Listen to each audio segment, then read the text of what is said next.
E aí, pessoal, boa noite.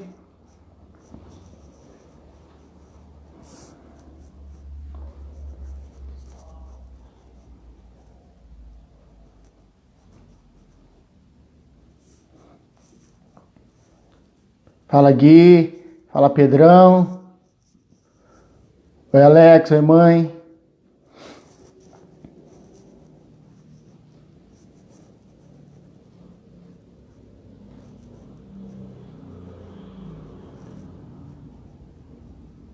Daqui a pouquinho nós teremos o Luiz aí.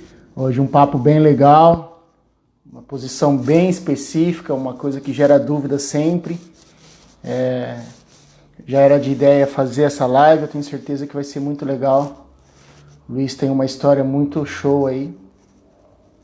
Daqui a pouco ele entra aí e a gente inicia.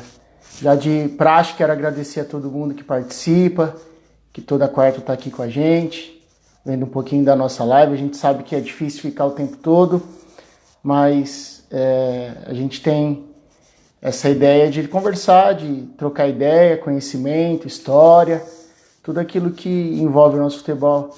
E aí, Chayane, é você ou é o João que está aí? Danilão, pô, o Teco, o Luiz acabou de entrar aí. Luiz, me chama aqui, tá? Solicita aí que a gente já inicia. O Luiz já tá aí na live.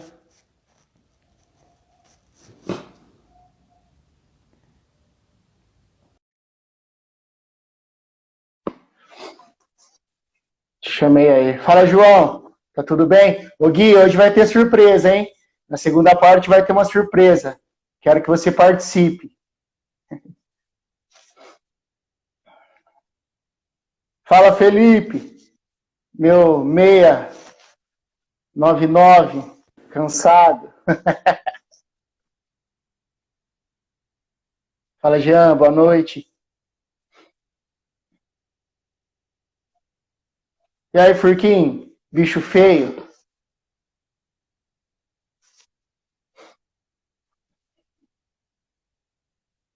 Luiz está tentando entrar. Luiz, se não tiver conseguindo, eu cancelo, você me chama de novo.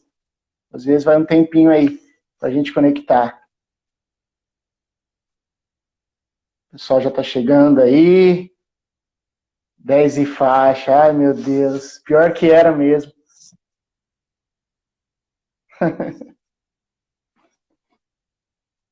Thaís. Nossa, quanto tempo, Thaís.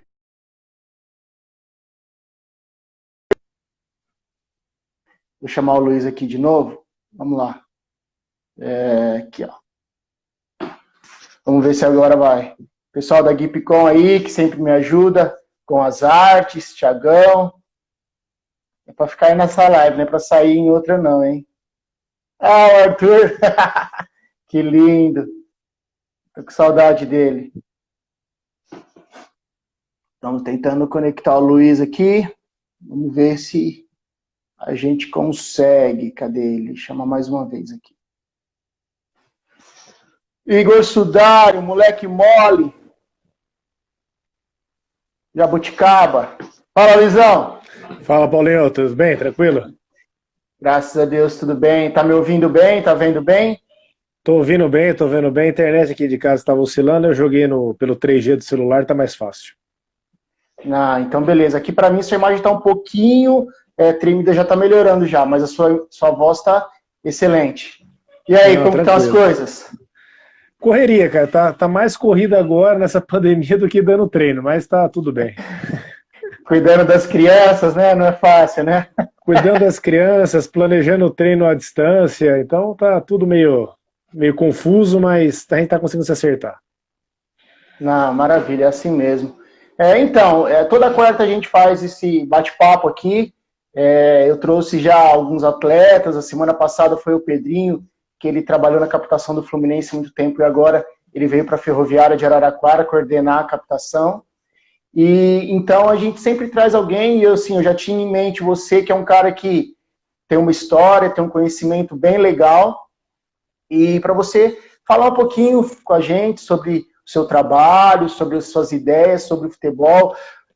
Você trabalha há muitos anos com, eu acho que uma das principais funções dentro de uma equipe, que são os goleiros, né? Então é algo bem específico. e que a gente possa crescer, se aprofundar um pouquinho nesse tema.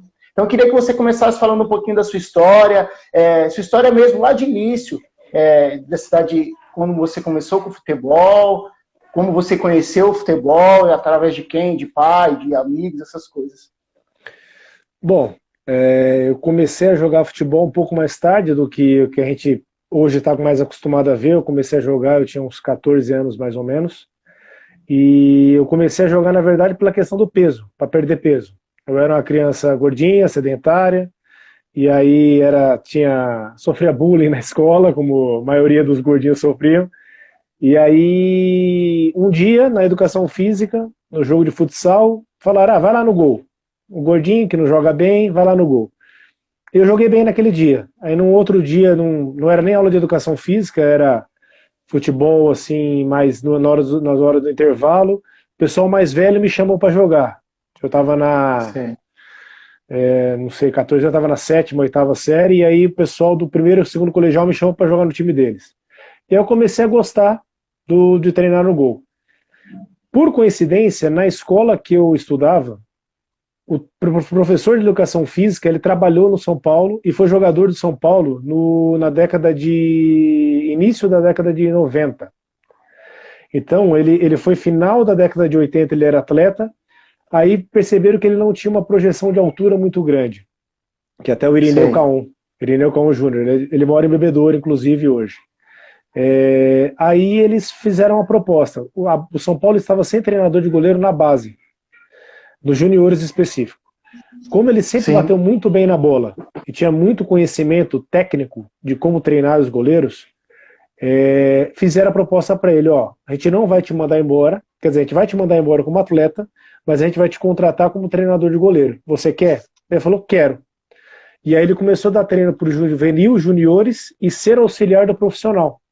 Na época que era o Zete, o Rogério, estava ainda na época o Alexandre ainda era vivo, que na verdade era o segundo goleiro, não era o Rogério. E ele começou a auxiliar o Valdir de Moraes.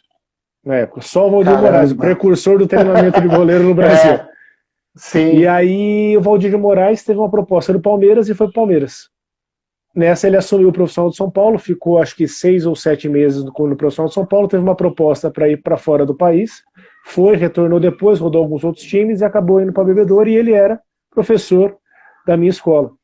E aí eu comecei a treinar com ele, e aí eu comecei a gostar mais ainda.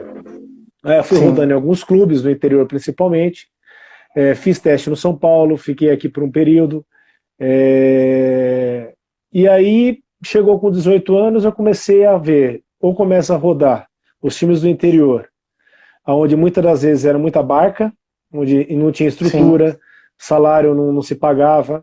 Eu joguei na Inter de Bebedouro, tive uma passagem rápida aí no Botafogo na base na época. E aí eu falei assim, eu continuo os estudos que eu nunca parei, ou tento ainda continuar no futebol. Eu falei assim, não, eu vou continuar no futebol como um sonho. Então eu quero trabalhar com futebol. Então, mas eu vou então me especializar nessa área. Foi onde eu decidi fazer educação física. Eu fiz educação física no Unesp de Rio Claro, onde está até aqui presente, o Teco está aqui, que você trabalhou com a gente também, que depois eu trouxe ele lá para trabalhar conosco na escola. E aí de lá eu comecei a fazer a educação física e querer me especializar nessa área de treinamento. Eu sempre fiz cursos em cima dessa questão de treinamento, mais voltado à parte física do que treinamento de goleiro em específico, porque hoje já está melhor, mas na época tinha muito pouco treinamento específico para goleiro. E aí eu comecei a me aprofundar dentro disso, conversando com as pessoas. Aí no terceiro ano de faculdade, um professor que eu tive na faculdade, Walter Gama, ele arrumou para mim um estágio no Rio Claro, e era um estágio meio que eu era o responsável dos treinamentos do infantil e juvenil. Então eu não era auxiliar de ninguém, era eu comigo mesmo. Eu nunca tinha dado um treino nesse nível, já no nível mais profissional, né? Vamos dizer assim, porque uma base já entra no nível profissional. Foi onde eu liguei para esse meu amigo Irineu, meu professor, falei, e aí, o que você me aconselha, como é que eu devo fazer, eu penso mais assim, como a gente começou a trocar ideia, ele alinhou mais ou menos alguns critérios a seguir, e eu comecei lá no Rio Claro. Me formei e fui para Ribeirão Preto. Em Ribeirão Preto eu comecei a trabalhar na Escola do Santos, depois eu comecei a trabalhar contigo lá também. E lá não tinha muita especialidade do treinamento de goleiro. Na época, quem treinava mais os goleiros era o Rodrigo, que era um dos sócios da escola na época, e eu fiquei responsável pelas categorias sub-17 e 16 na época. Mas no final, quando eu estava quase já vindo para o São Paulo, eu fiquei responsável pelo treinamento de goleiro, porque o Rodrigo já saiu um pouco mais do campo, e já era da coordenação, na parte da coordenação e na parte do treinamento de goleiro e dos projetos que a escola tinha. E aí eu tive a proposta do São Paulo de vir para ser treinador do Sub-15 do São Paulo em 2012. Eu tive a proposta de vir para São Paulo e eu vim em junho de 2012. No dia 13 de junho de 2012 eu vim para São Paulo. Caramba, tá completando agora 8 anos? 8 anos fez agora essa semana? Exatamente. Aí com 1 ano e meio de São Paulo, o antigo gerente de futebol de São Paulo me chamou na sala dele, juntamente com o diretor que era da base na época, e me convidou se eu queria ir para um projeto de São Paulo na China de 2 anos. Sim. Então, na hora eu não tive muito o que dizer, né? Porque você toma um susto na hora. Fazia 1 ano e meio que eu estava lá, eu estava com 26 anos, fazia 3 anos e meio que eu estava, 4 anos que eu estava formado na faculdade. Estava no São Paulo, que era onde eu queria sempre estar. Desde o dia que eu tomei um não lá atrás do São Paulo, eu falei assim, um dia eu vou estar lá, eu quero trabalhar lá, e o São Paulo me oferece essa proposta de ir para um projeto grande como foi, de parceria com o Shandong Luneng, que hoje é o Desportivo Brasil aqui, que eles compraram, inclusive na época da parceria eles compraram o Desportivo. Nós auxiliamos, assim, nós que estávamos lá, né, a comissão brasileira que estava lá, auxiliou os chineses nessa compra do Desportivo Brasil na época.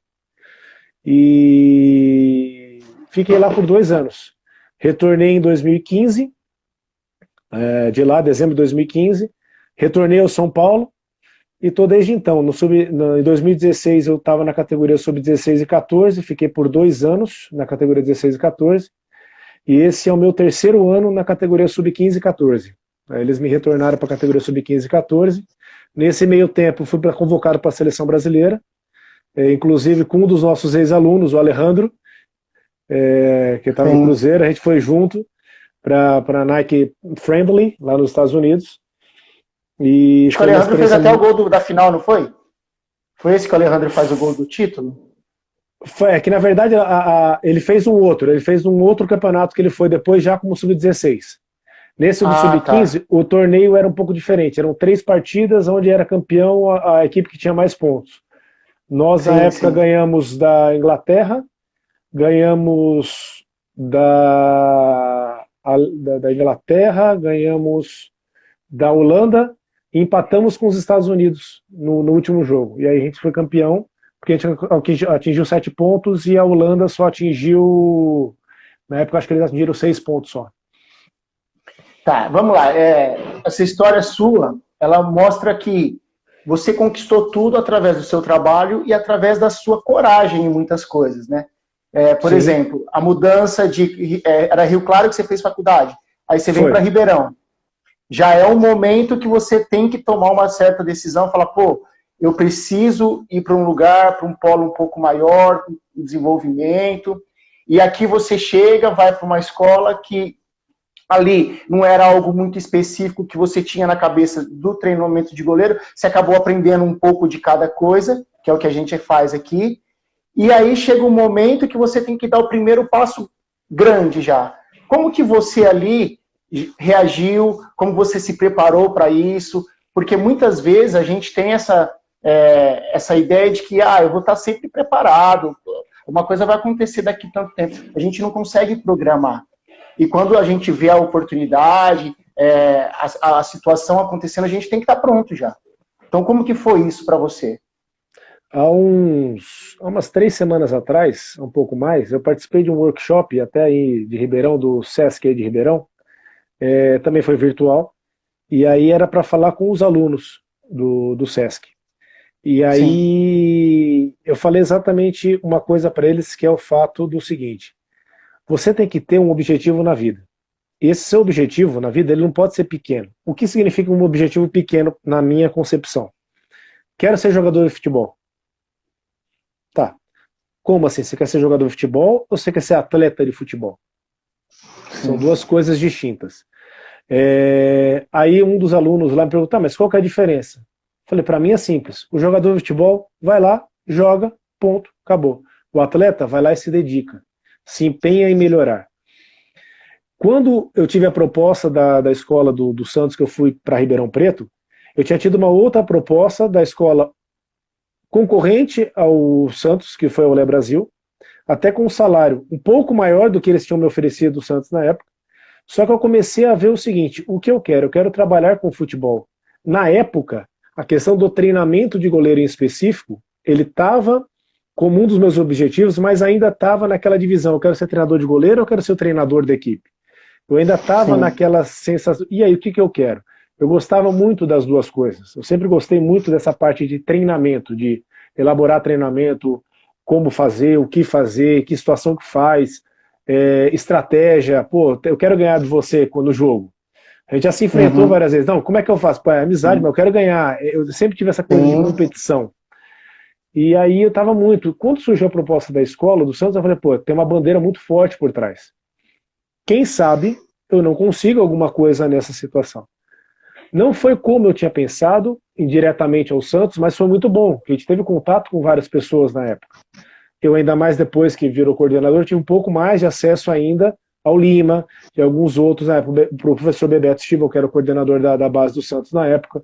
Então a gente começa a conversar e ter mais conhecimento. O importante de tudo, na minha visão, e aí serve muito para os meninos que estão querendo ser atleta de futebol, que não é fácil, é ter conhecimento. O que quer ter conhecimento? Ter o mais rápido possível o entendimento do que está à sua volta e do que você quer.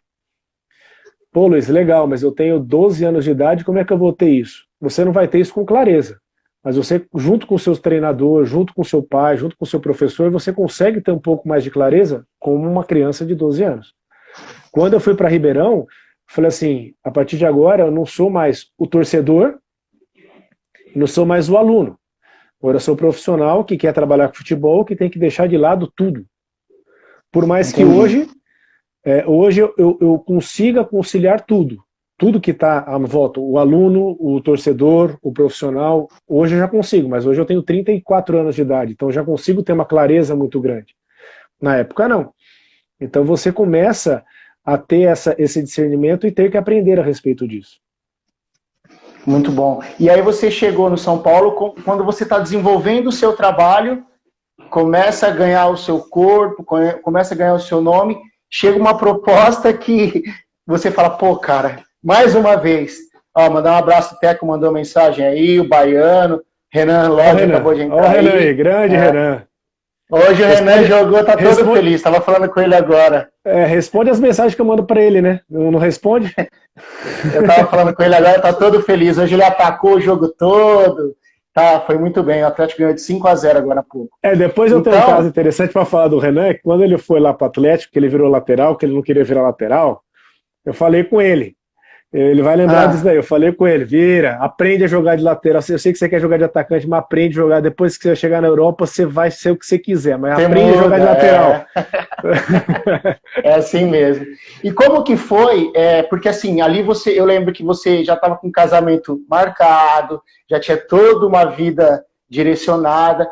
Aí chega uma proposta da China, cara, que para nós aqui é uma loucura, né? Porque a gente não conhece muito a cultura. Eu lembro que depois a gente conversou bastante sobre como que foi lá, mas você, em primeiro momento, o que você pensou? Na grana ou na oportunidade profissional? Como que foi isso? Paulo, eu vou ser bem sincero contigo, cara. Eu não tive muita opção de escolha. Na verdade, a questão foi bem clara lá. Quando eu vim, falou assim, você está indo para a China. Foi desse jeito que foi falado para mim. E aí, depois, no dia seguinte, o gerente me chamou e falou assim, e aí, deixa eu te explicar como é que é o projeto. Ele me explicou como era o projeto. Eu falei para ele assim, não, para mim não tem problema. Eu sou funcionário do São Paulo, eu estou para o que o São Paulo precisar. Eu não tenho a questão das minhas obrigações fora do São Paulo, obviamente elas são importantes, têm que ser levadas em considerações, mas a situação do São Paulo e a proposta que o São Paulo está me fazendo, primeiro, é irrecusável, não só pela questão financeira, mas pela questão da oportunidade. Aonde eu nem nos meus melhores sonhos, eu tinha tido a minha ideia que com 27 anos de idade, um clube ia me oferecer uma proposta para ir para fora do país, para desenvolver o trabalho que o São Paulo desenvolvia e desenvolve aqui no Brasil, lá. Então, era uma responsabilidade seguinte, ó, a gente está confiando em você, aquilo que o São Paulo tem de conhecimento em cima de treinamento de goleiro, a gente está mandando você para desempenhar essa função lá. E aí, na hora Uma que eu saí da responsabilidade reunião, muito grande. muito grande, eu saí da primeira reunião, quando foi me informado você está indo, eu liguei pro meu pai. Eu saí da reunião, liguei pro meu pai, falei, pai, meu pai trabalhou muito tempo na Sharp, meu pai foi diretor da Sharp, muito tempo.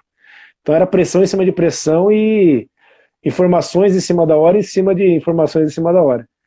Pai, tá acontecendo isso, isso, isso. Ele falou assim, ó, fantástico. Na hora que ele falou isso, era aquela situação do baque, né? Tipo, e agora? O que eu vou fazer? Ele falou, fantástico, parabéns. Preciso levar teu passaporte quando? Ele só falou isso. Caramba. Falei, legal, agora eu tenho uma outra situação. Tô com um casamento marcado pro final do ano que vem, que era no ano que eu ia. Eu preciso avisar agora a minha futura esposa. Fiquei aquele dia, e aí na reunião foi interessante, que na reunião falou assim, ó, gente, não divulga nada que finalmente tá terminando de fechar o contrato de parceria, então não pode ser divulgado nada para não ter nenhum tipo de problema. 6 horas da tarde sai no Terra uma manchete que o São Paulo estava fechando a parceria com um clube chinês. Só que não citou os nossos nomes. Só falou da parceria por cima e não citou os nomes de ninguém. Sim. Eu falei assim, agora, minha esposa vai ver, e tinha uma amiga dela que era São Paulina Roxa, ela sabia de informações antes até mesmo do que eu sabia dentro de São Paulo. E aí eu falei assim, eu preciso falar com ela. Minha esposa nunca saía, ela saía do trabalho, ia direto para casa, ela tinha saído com as amigas e ido pro McDonald's. Eu ligo para ela e falo assim, você não chegou em casa ainda, eu preciso falar com você. Ela falou, não, tô no McDonald's. Eu falei assim, tá, chegando em casa você me liga. Tá, fala agora. Eu falei, tá bom. Recebi uma proposta do São Paulo, tô indo pra China, vou ficar lá 2 anos. Ela falou assim, chegando em casa eu te ligo. Eu falei, tá bom. Aí ela chegou em casa, conversou com a minha sogra, e aí a minha sogra acalmou ela também, mostrou o lado que meu pai mostrou para mim também na época de oportunidade, e que a gente como um jovem às vezes não enxerga, até mesmo porque quando a gente está no meio do furacão, muitas das vezes a gente não vê os clarões que dão, né? Sim. E aí eu também, depois tinha conversado com mais meu pai, já estava com mais calma, já estava entendendo o projeto, já estava mais ciente daquilo que eu tinha a fazer. Tá me vendo, Paulinho? Apagou aí.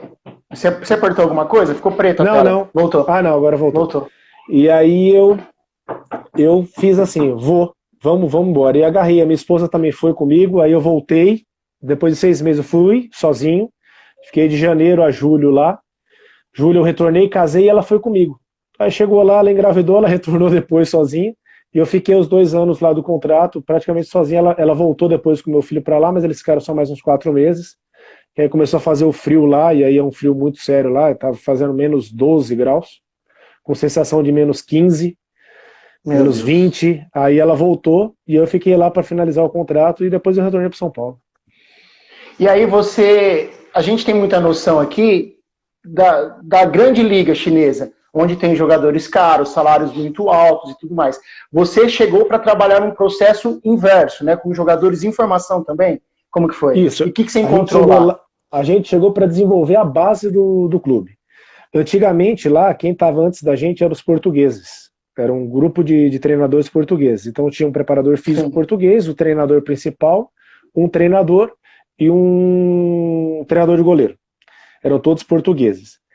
Os primeiros, quem tinha iniciado o processo da escola lá, né, que eles chamam de escola, da base do clube do Shandong Luneng, tinham sido os sérvios. E lá na época, o futebol, só para vocês terem um entendimento, o futebol chinês ele é considerado muito novo. Ele foi profissionalizado em 96. Então, em 96 que virou futebol profissional. Antes era tipo um amador nacional, assim. Era um amadorzão nacional que eles selecionavam por estados, o campeão de cada estado no final do ano disputava um campeonato e era o campeão chinês, era mais ou menos assim. E aí em 96 virou um campeonato oficial com liga e tudo mais. E os sérvios dominaram muito tempo o futebol chinês de um modo geral em todos os clubes lá. Tanto na liga principal, os profissionais, quanto na base. E nós chegamos lá com o carimbo de o time com mais títulos de base do Brasil, com mais atletas revelados e com mais jogadores jogando Liga Europa. Então a gente chegou com, mais ou menos, com os chineses falaram para nós o seguinte: nós queremos que em 5 anos tenha pelo menos 10 jogadores do Shandong Luneng na principal liga europeia. Foi só isso que eles falaram para nós. Mais nada. Como se a gente Simples, fosse fazer... fácil, né? Simples. Até o Renan pode falar que é simples jogar a Liga Europeia. E aí nós explicamos para eles que era por parte, que a gente tinha que entender um pouco mais o futebol chinês, como é que funcionava. A questão do futebol de base chinesa foi um cenário um pouco melhor do que eu achava que eu ia encontrar, só que eu comparo um pouco com, obviamente, um pouco mais organizado, mas com os torneios de escola que a gente disputava em Ribeirão Preto. Era assim, era setorizado. Como a China é muito grande, não dá para ser jogo que nem o Campeonato Paulista aqui. Todo sábado tem jogo, a gente vai para a cidades e viaja. Lá eles eram eram torneios durante o ano inteiro. Regionalizadas. Sim, tinha as regionalizadas e tinha as nacionais. As nacionais, elas funcionavam da seguinte forma. Era escolhido um estado, todo mundo viajava para esse estado. Só que dependendo do estado que a gente demorava 7 dias para chegar. Porque a gente ia de trem. A gente ia de trem. Quando eu vim para o Brasil antes do meu filho nascer, eu fui para um torneio desse que eu fiquei 46 dias viajando no sul da China, na divisa ali com Hong Kong, por ali, né? Sim. Da cidade que eu estava, da cidade que eu morava até o sul da China, a gente demorou 3 dias e meio dentro do trem. Meu Deus do céu, cara. E era assim. A gente pensar nisso é um absurdo, né? Não, porque você pega 3 dias e meio, como se eu tivesse vindo de... guardar as proporções porque era trem, tá? Mas é como se eu estivesse vindo de Manaus para São Paulo. Só que de trem, não de carro, porque isso ia demorar mais. Mas de trem. Eram essas viagens. Então, tinha essa situação de organização que para mim era boa, não era ruim, mas a questão de logística era ruim, porque você pega, vou viajar 3 dias e meio e normalmente a gente chegava na véspera de jogar. Certo. Então a logística de jogo era ruim. Então era uma adaptação, era tudo em cima, a gente adaptava tudo em cima. Até que um dia... E os goleiros, como que era o nível dos goleiros? Eu cheguei lá para trabalhar com a categoria sub-16. E depois eu pedi para a diretoria lá para eu trabalhar com o sub-13, porque para mim o sub-13 deles na época, que eram... Agora eu vou lembrar o ano que era.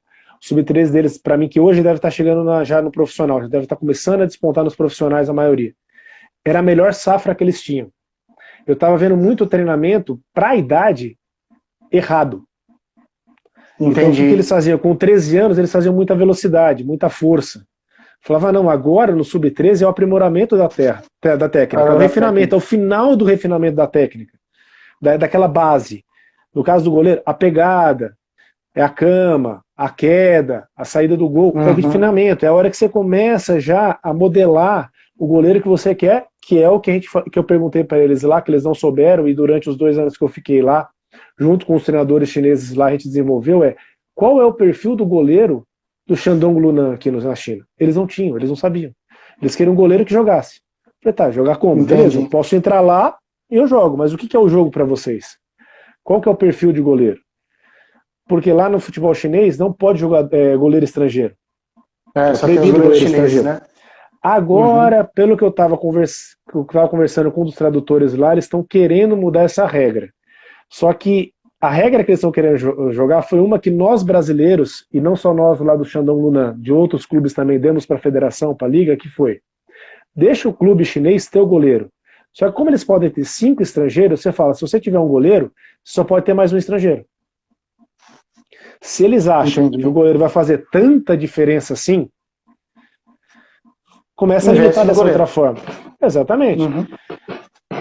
E aí eles começaram a pensar um pouco a respeito disso. Eu ouvi que a federação lançou isso para os clubes não aceitaram muito. Mas está em discussão aí, teve essa pandemia e parou tudo, né? Então não sei mais como é que está o processo lá. E mas falando em nível... O nível, por exemplo, do sub-17, o nível deles lá, eu comparo... Era o 14 aqui? Era o 15 aqui. Então, entendi. É o que eu imaginei mesmo. E o 13 deles lá, eu vi um potencial enorme. Foi quando eu pedi, os caras falaram, não, você que é o coordenador, você pode ficar com a categoria que você quiser. Eu falei, tá bom. Aí eu chamei o chefe dos treinadores, porque lá era o seguinte, eu era o coordenador geral, e dentro dos treinadores de goleiros chineses, eles tinham o líder deles, que era o senhor Zhang. E aí eu cheguei para ele, obviamente junto com o tradutor, e falei assim, ó, eu tô querendo fazer isso. Vê se ele tá de acordo. Ele falou, tô. Falei, então tá bom. E aí depois, mais pra frente, ele falou pra mim assim, você tirou um peso do ombro do treinador de goleiro que estava no 13, porque ele também via um potencial muito grande e ele não gostava de trabalhar na categoria sub-13. E aí ele não sabia o que ele podia fazer com o sub-13. Então ele estava dando os treinos, que ele era do 15, ele estava dando os treinos que ele dava no 15. Sim, de qualquer jeito. E aí eu fiquei no sub-17, no sub-16, na verdade, e no sub-13. Então eu trabalhava das 8 ao meio-dia no sub-16 e das 2 às 5 da tarde no sub-13. E foi uma experiência, eu tenho certeza que eterna, né? Não tenho nem o que falar ali, não só como dentro de campo, mas como cultura, tudo aquilo que um país desse pode nos oferecer, né? A questão cultural, assim, de ganho foi absurda, porque você pega, né, nos primeiros 7 meses, eu me senti, eu entendi como um analfabeto no Brasil se sente quando está na rua e não consegue saber onde ele está. Porque não entende nada, e você não consegue comunicar com ninguém. Porque o inglês deles é muito ruim, assim, não dos tradutores, mas na rua muito ruim, e a língua muito difícil. Até que um dia eu cheguei e falei assim, ou eu aprendo, eu vou morar 2 anos aqui. Ou eu mergulho na cultura deles, mergulho no idioma deles, e mergulho no que eles são, entendo e me acostumo, ou eu não vou aguentar. Como várias pessoas não conseguem suportar, por exemplo, morar fora do país, porque é diferente. Sim. Até na Europa, por exemplo, é diferente, são culturas diferentes. Então, e aí eu, depois de 9 meses, eu já conseguia dar treino inteiro em chinês.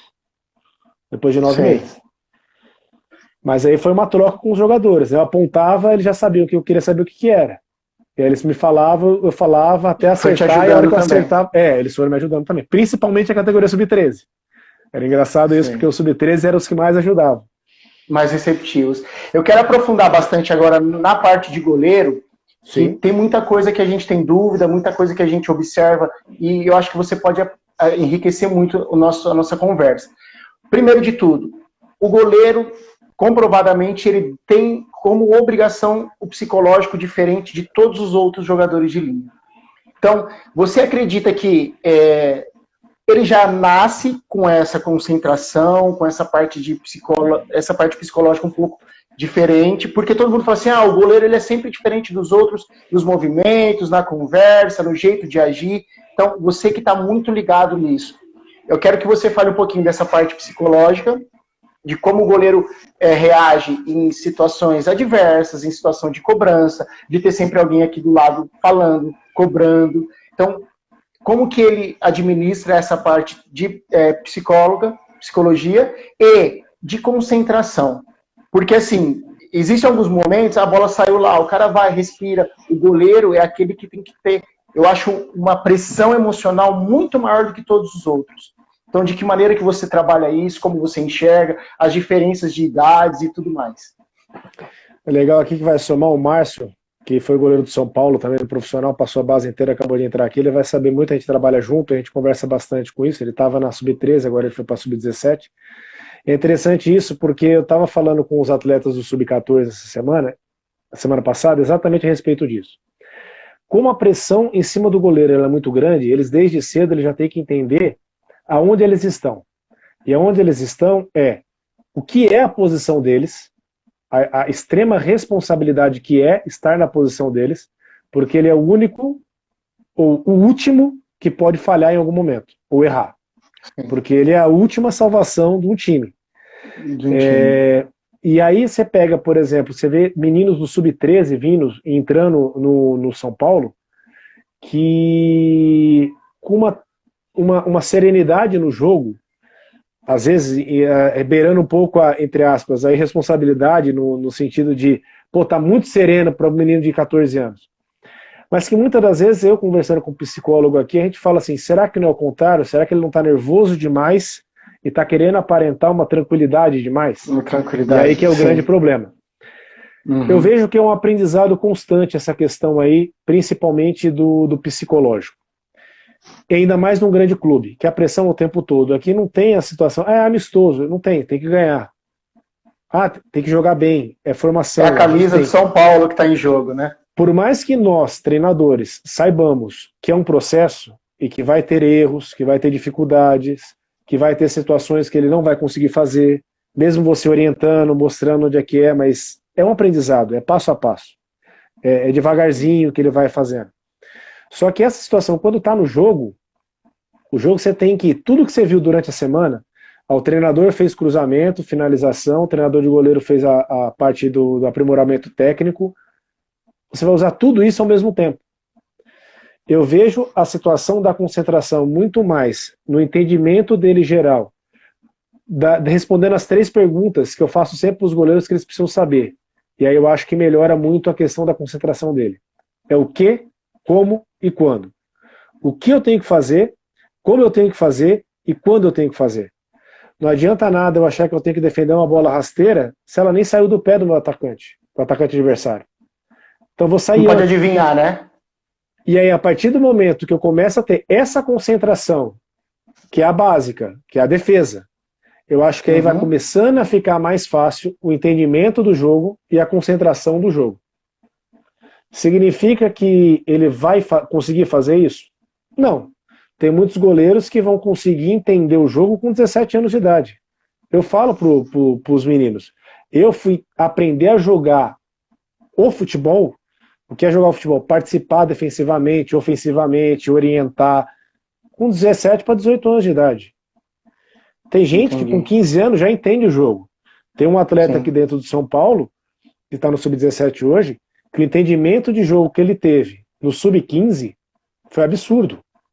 Ele chegou aqui não sabendo sair do gol, em cruzamento, errando bastante.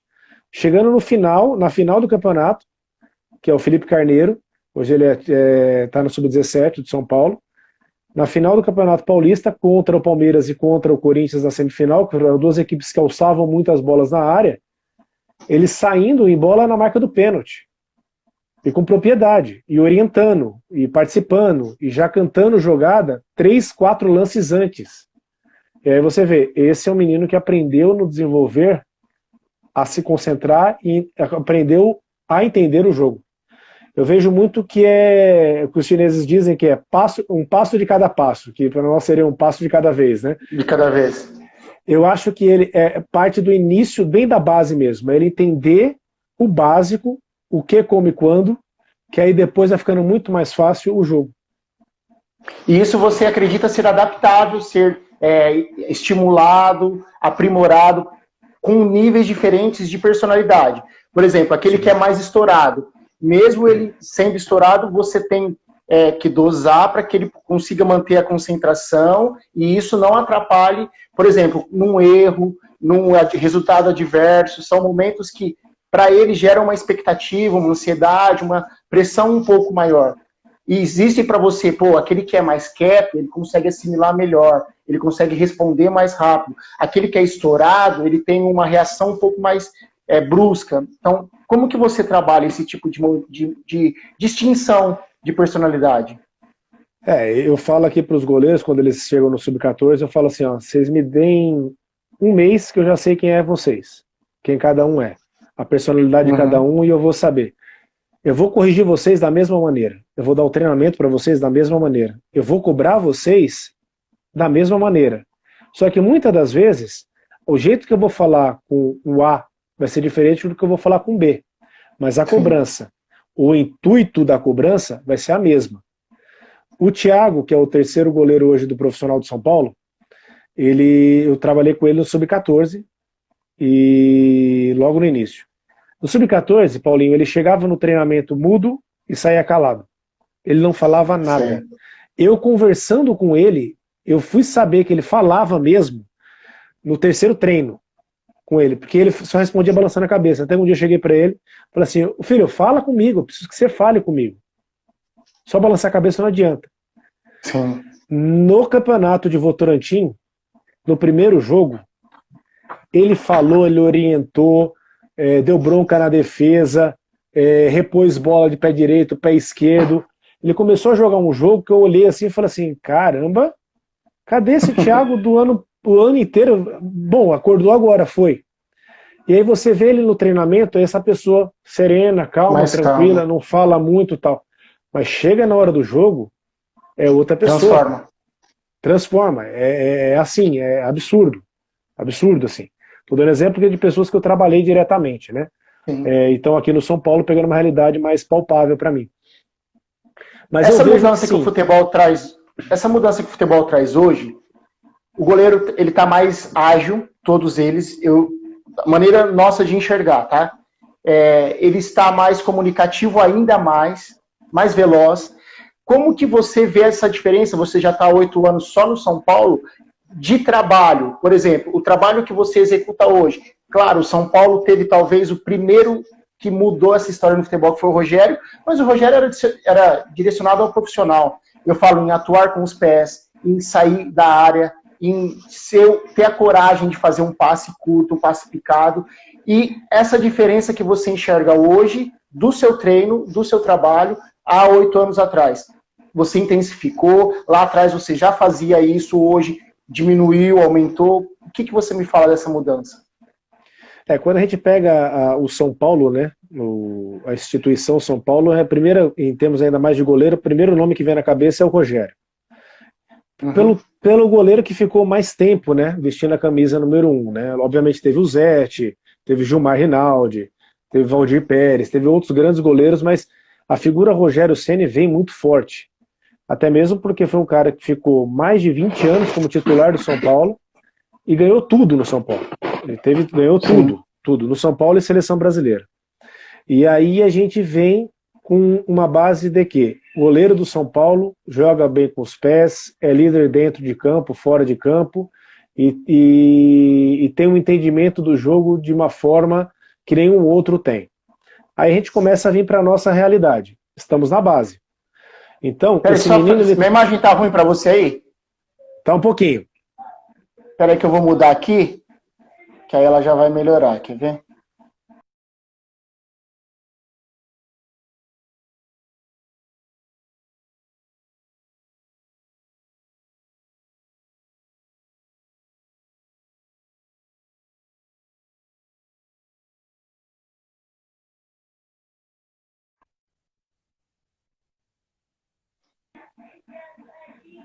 Agora melhorou.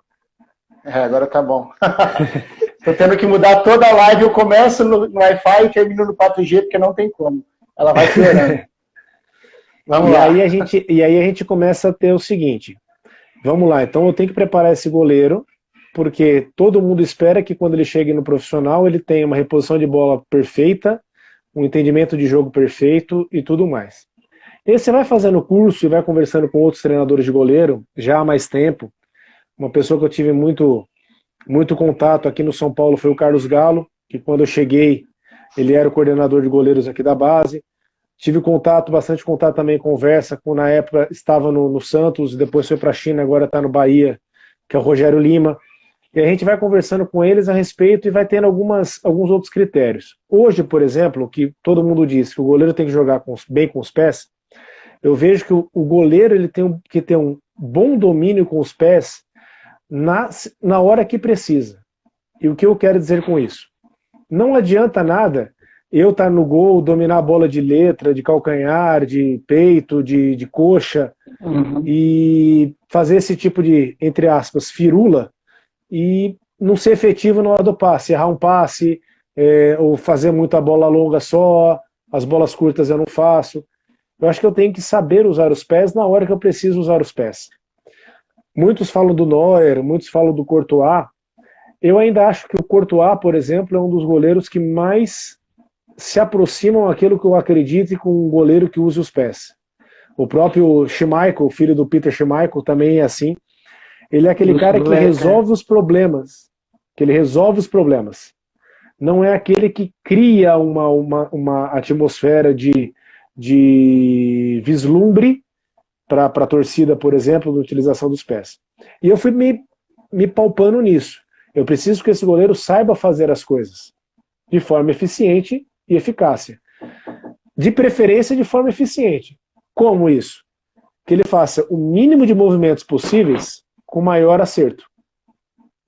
Então é...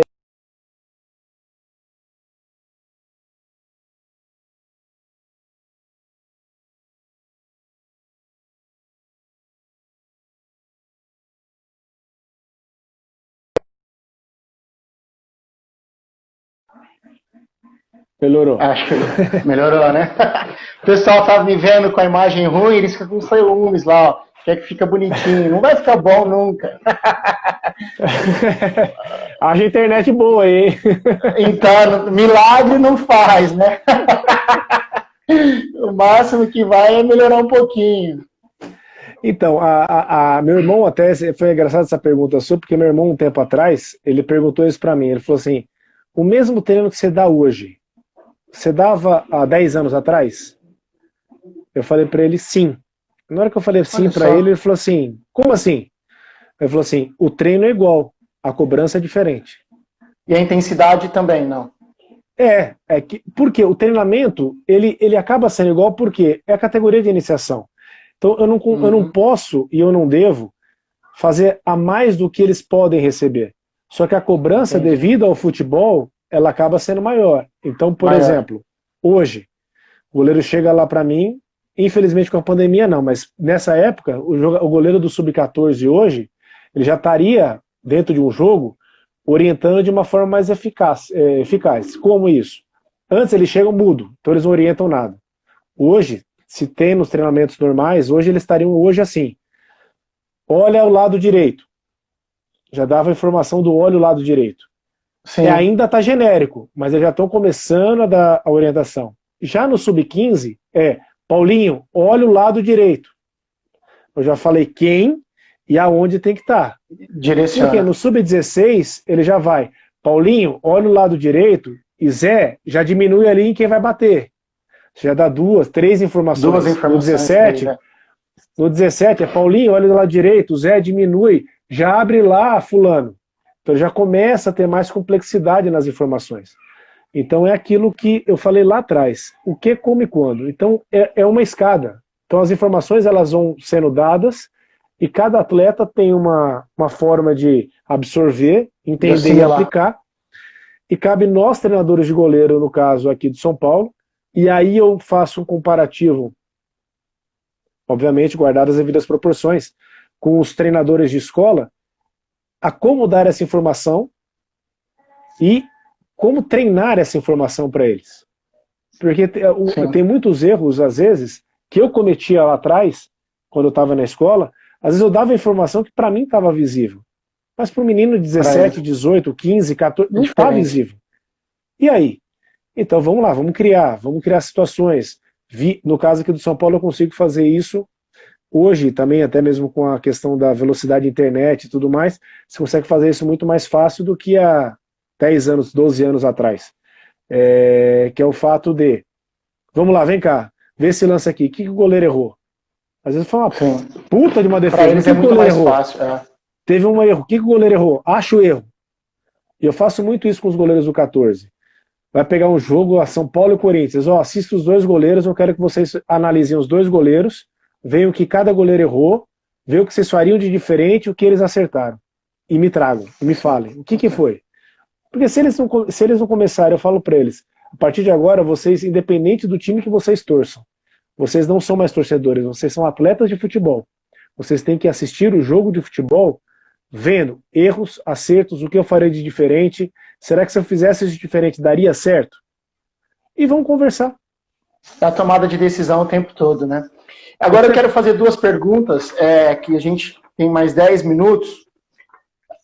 Impacto da quarentena para os goleiros, porque assim, todo mundo pensa que, o atacante ficou muito tempo sem jogar, é aquilo, vai ficar sem ritmo de jogo, o zagueiro vai ficar mais lento. Eu acredito que o goleiro é um daqueles que mais dificuldade tem quando fica parado, porque a velocidade de reação dele, a gente sabe que é algo que tem que ser cada vez mais afiada. A parte física, goleiro geralmente tem um ritmo um pouco diferente. Então eu queria que você falasse sobre isso, sobre essa ação do goleiro na quarentena, mais parado, mesmo fazendo os treinos em casa, a gente sabe que não é a mesma coisa, não tem aquele contato com a bola, por mais que faça algum treino separado que alguém chute e tal, mas não é a mesma coisa. E o que você tem visto? Hoje eu conversei com uma pessoa do Palmeiras em relação à base, ele totalmente preocupado, aflito, que não sabe, para ele não volta nada de base do 17 para baixo esse ano. Então, que você falasse um pouquinho dessas duas partes aí que são interessantes para a gente. Esse ano, infelizmente, para uma grande parte das categorias de base do Brasil e do mundo, vai ser muito difícil a questão principalmente de campeonatos, pelo motivo óbvio e claro, né? Eu ainda tenho, não sei se é porque eu ainda estou um pouco mais otimista em relação a isso. Uhum. Eu ainda acho que aqui dentro do São Paulo nós vamos ter uma perca, obviamente, em termos técnicos e físicos, mas ao nível que estávamos vindo já em treinamento, para agora eu acho que essa perca não vai ser tão grande quanto nós esperávamos, ou estamos esperando. Por mais que só vamos saber quando voltarmos aos treinamentos, e aí eu vou conseguir ter uma baliza de como tá, né? Uhum. Eu estava conversando com os goleiros esses dias do Sub-14 e 15, a minha maior preocupação, por incrível que pareça, nessas duas categorias, não está sendo tanto a parte técnica, e sim a parte física. Por quê? São os dois períodos, 14 e 15, é onde acontece o primeiro estirão. E aí, por questões fisiológicas, acaba engordando um pouco mais, você acaba tendo uma perca coordenativa básica, você acaba tendo um pouco mais de diminuição da agilidade, da velocidade, porque você ganha um pouco mais de massa, que é para você poder crescer. Então, foi o que eu falei para eles. Juntamente com o preparador físico da categoria e alguns treinos paralelos que eu faço junto com eles, mas não dando overtraining, eu estou trabalhando muito mais a questão de física, e aí envolvendo força explosiva, capacidade da manutenção do peso, reflexo, agilidade, em ambientes curtos que eles possam fazer, do que a questão do contato de bola. Mas eu falo para eles, aqueles que têm a possibilidade, têm o espaço de fazer, façam. Não tem problema. Só que eu já digo exatamente isso para eles. Se você tiver um primo, irmão, um tio que queira chutar a bola em você, não vai ser a mesma coisa que eu, porque na verdade ele vai querer fazer o gol em você, não vai querer treinar você. Sim, é diferente. Eu falei isso para eles. E como nós somos responsáveis por aquilo, de passar a informação para o menino, não fugindo do que está acontecendo, eu não posso nunca falar para o menino, falar assim, ó, vai lá, pega aquele teu ex-treinador, vai lá no parque e vai chutar a bola. Eu não posso fazer isso. Até mesmo porque eu sei do meu treinamento, eu não sei do treinamento do outro. E não é porque eu não confio no outro. O que ele vai estar dando, será que eu estaria dando naquele momento de treinamento? Eu acho que isso é o mais importante. Mas eu ainda estou esperançoso de a perca, pelo menos na minha categoria, ser um pouco menor do que, por exemplo, em categorias maiores. 17 e juniores, eu acho que eles vão sentir mais essa parada. Principalmente na questão técnica. Porque é um jogo mais rápido, é um jogo que você precisa pensar mais. Esses dias eu estava lendo um artigo, um atleta de futebol profissional, ele pensa, ele tem tomadas de decisões, 6 mil tomadas de decisões numa partida. E uma pessoa, em um dia, tem 3 mil. E aí o mesmo artigo falava do goleiro. O goleiro numa partida toma 8.500 decisões. Que profissão, hein? Então, aí você pega, imagina o profissional, e aí eu estava vendo algumas questões com relação à volta, principalmente do profissional, agora fugindo um pouco da base, esses goleiros do profissional também. Eles vão sentir muito, não só os jogadores, mas os goleiros vão sentir muito, que você pega, se eles fazem, vamos colocar para baixo, 8 mil tomadas de decisões, um momento ou outro ele vai acabar tendo um deslize, não tem como. Sim. A base, o 17 e o 20, eu também acho que vai ter. Também me preocupa muito a questão da formação. daqui para frente, pela questão dessa parada e dessa pandemia, porque a gente não sabe quando vai acabar e não sabe se quando acabar, realmente acabou. Como que nós vamos voltar? Exatamente. É isso que mais me preocupa. Aqui no São Paulo nós temos já uma programação, em caso de retorno de base, nós já temos tudo definido, como vai voltar, só não estamos autorizados a falar, mas já está tudo bem definido junto à direção e à coordenação.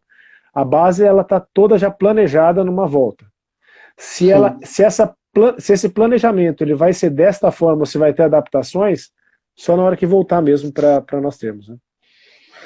Luiz, quero te agradecer, cara. O tempo passa muito rápido, uma hora voa.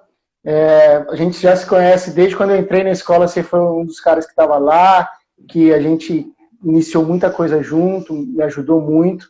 O Júnior estava até falando aqui que você foi o primeiro treinador campeão da escolinha. Acho que foi aquele título lá em Cravinhos, né? Com os 9-3. Exatamente, com os Cravinhos. E uma semana depois com os 9-4. Lá em Brodowski. Então, quero te agradecer. Você, na hora que eu falei, foi, vamos fazer na hora, tal. Você enriquece muito esse nosso bate-papo, que a gente possa ter mais aí. Possamos voltar a fazer o nosso trabalho. O Teco, semana passada, entrou na live e derrubou minha live, cara. Na hora que ele entrou, caiu tudo com o Pedrinho. O Teco é demais. Normal. Ele, pelo amor de Deus. Mas eu quero te agradecer e desejar aí que você e sua família fiquem bem, que a gente possa se cuidar. E quando vier para Ribeirão, já sabe, né? Passa aqui, conversa com a gente. A gente sente falta aí da sua resenha. Com certeza. O problema é só que sempre que eu tô aí, vocês também acabam estando nas férias lá, naquele interférias lá, né? Entre Natal e Ano Novo. Mas sempre que eu tô aí em Ribeirão, eu dou uma passada lá. Eu tenho um carinho muito grande por vocês da escola. Ao Júnior em especial, ao Rodrigo, que hoje está na Itália, ao Fernando, ao Kleber na época, que me deram a oportunidade que muitos não davam. Um rapaz saindo da faculdade com 24 anos, carteira de trabalho em branco, e tinha tido só a experiência de ter trabalhado no Rio Claro, como estagiário por 6 meses, e querendo ir para uma escola onde o objetivo não era a formação de um atleta, era ensinar o futebol a um propenso atleta. Então é diferente. Só tenho a agradecer a vocês, eu tenho um carinho muito especial, eu tenho uma admiração muito grande por todos vocês, e sabe que pode contar sempre comigo. Eu gosto desse bate-papo, eu acho que hoje o futebol ele precisa disso, e essa pandemia, infelizmente, precisou de uma pandemia dessa para mostrarmos que precisamos conversar mais sobre aquilo que nós gostamos, e ouvir muitas das vezes aquilo que nós não gostamos. É verdade. Porque isso faz com que nós pensemos se aquele caminho que eu estou seguindo realmente é tudo isso ou se eu preciso mudar um pouco. Então, isso eu acho que, e principalmente dentro da minha área de treinamento de goleiro, que está tendo muitos cursos, e eu acho que nós treinadores de goleiros estamos conseguindo ficar mais unidos. Beleza, Luizão. Obrigado, fica com Deus. Tá? Galera, todos os alunos que estão aí, fica aí que eu vou fechar essa, vou abrir, vou bater um papo com os meninos agora, eles entram, faz bagunça, a gente faz um monte de pergunta. Luiz, brigadão aí por tudo, tamo junto, até a próxima. Valeu, gente, forte abraço aí e obrigado. Valeu. Valeu. Fica aí, galera.